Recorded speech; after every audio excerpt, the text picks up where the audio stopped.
மறைந்த திரைப்பட நடிகர் ராஜேஷ் உடலுக்கு திரைத்துறையினரும் பல்வேறு அரசியல் கட்சித் தலைவர்களும் நேரில் சென்று அஞ்சலி செலுத்தி வருகின்றனர். இது தொடர்பான கூடுதல் தகவல்களை செய்தியாளர் ரகுபதி வழங்க கேட்கலாம். ரகுபதி, வணக்கம். கூடுதல் விவரங்களை சொல்லுங்க. வணக்கம். தமிழ் சினிமாவின் மூத்த நடிகராக திகழ்ந்து வந்த நடிகர் ராஜேஷ் இன்று காலை 8:15 மணியளவில் மூச்சு திணறல் காரணமாக மருத்துவமனைக்கு கொண்டு செல்லும் வழியிலேயே உயிரிழந்ததாக கூறப்படுகிறது. இவரது மறைவிற்கு அரசியல் கட்சி தலைவர்கள், திரைப்பிரபலங்கள், அவரது குடும்பத்தினர்கள், உறவினர்கள், நண்பர்கள், ரசிகர்கள் என பல்வேறு தரப்பிலிருந்து அவருக்கு அந்த அஞ்சலியானது தற்பொழுது அந்த தெரிவிக்கப்பட்டு வருகிறது.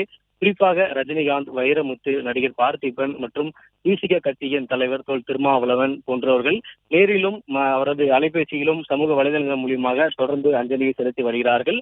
இவரது உடல் அஞ்சலிக்காக தற்பொழுது சென்னை ராமாபுரத்தில் உள்ள அவரது இல்லத்தில் வைக்கப்பட்டுள்ளது.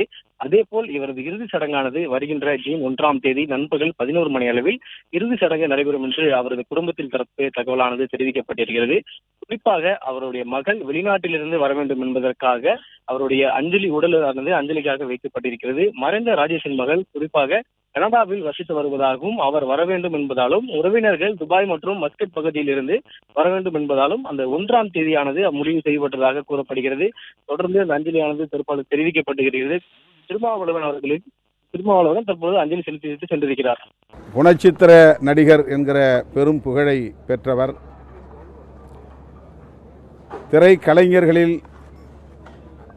குறிப்பிடத்தக்க இடதுசாரி சிந்தனையாளர் நடிகர் ராஜேஷ் அவர்கள்.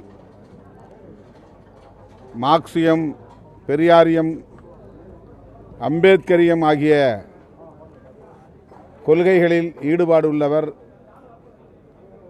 அந்த கொள்கைகளை உள்வாங்கிக் கொண்டு அதன் அடிப்படையில் திரைக்களத்திலும் செயலாற்றியவர். பிளே ஸ்டோர் மற்றும் ஆப் ஸ்டோரில் இருந்து பாலிமர் செயலியை QR கோடு மூலம் பதிவிறக்கம் செய்யுங்கள். செய்திகளை உடனுக்குடன் பெறுங்கள்.